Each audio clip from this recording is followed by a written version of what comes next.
ప్రాంతాల్లో డ్రోన్ కెమెరాల ద్వారా కూడా ఫుడ్ పంపిస్తూ ఉన్నారు. సో కొత్త టెక్నాలజీని కూడా యూజ్ చేస్తూ ఉన్నాం.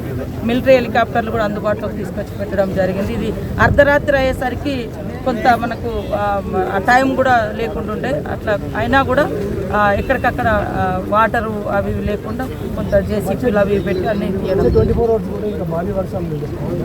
అది ఇది రాష్ట్రం అంతా ఉంది. అందరినీ కూడా ఎప్పటికప్పుడు సీఎం ఆఫీస్ నుంచి సిఎస్ గారు, అదేవిధంగా సీఎం గారు, మిగతా అధికార యంత్రాంగం అంతా కూడా కోఆర్డినేట్ చేస్తూ అందరికీ గైడ్ చేస్తూ ఉన్నారు. ఎట్లాంటి సిచ్యువేషన్ వస్తే ఏం చేయాలి, పునరావాసం ఏ రకంగా కల్పించాలి, చెరువుల కాడ ఎట్లా జాగ్రత్తలు తీసుకోవాలి, కెనాల కాడ ఇవన్నీ కూడా గైడ్ చేస్తూ ఉన్నారు.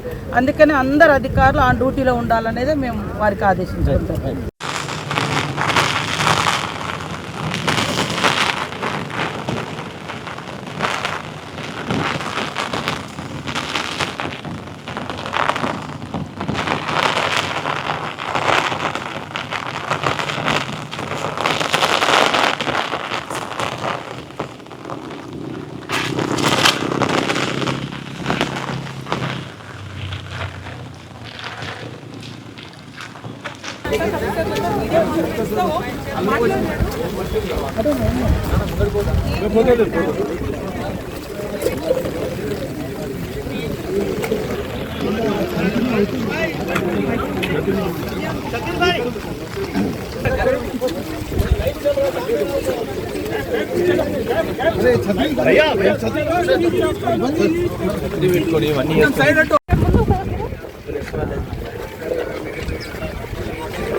మేడం లోగే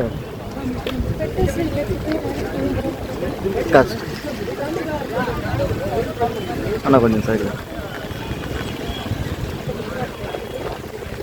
ఎల్లారెడ్డిపేట కాన్స్టిట్యున్సీలో కొన్ని మండలాలు, కొన్ని తండాల్లోకి పెద్ద ఎత్తున వరద నీరు రావడం జరిగింది.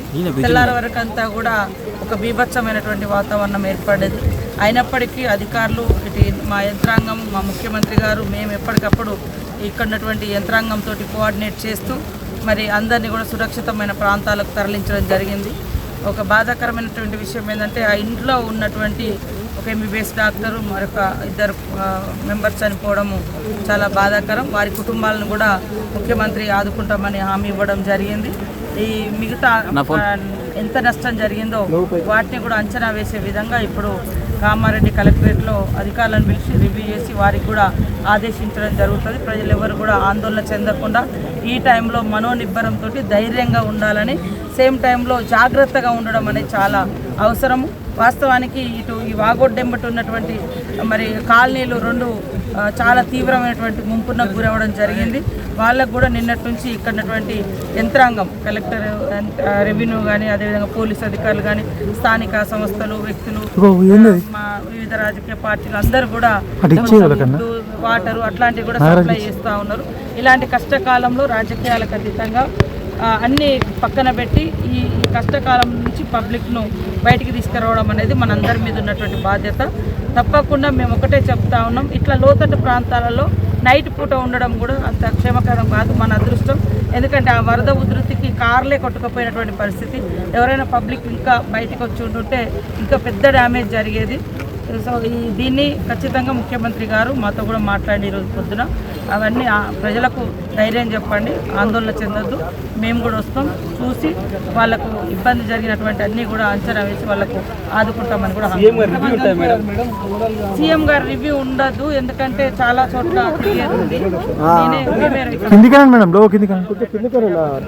ఎంపీలు మేమంతా కలిసి చేసి నివేదికను అధికారుల ద్వారా పంపిస్తాము.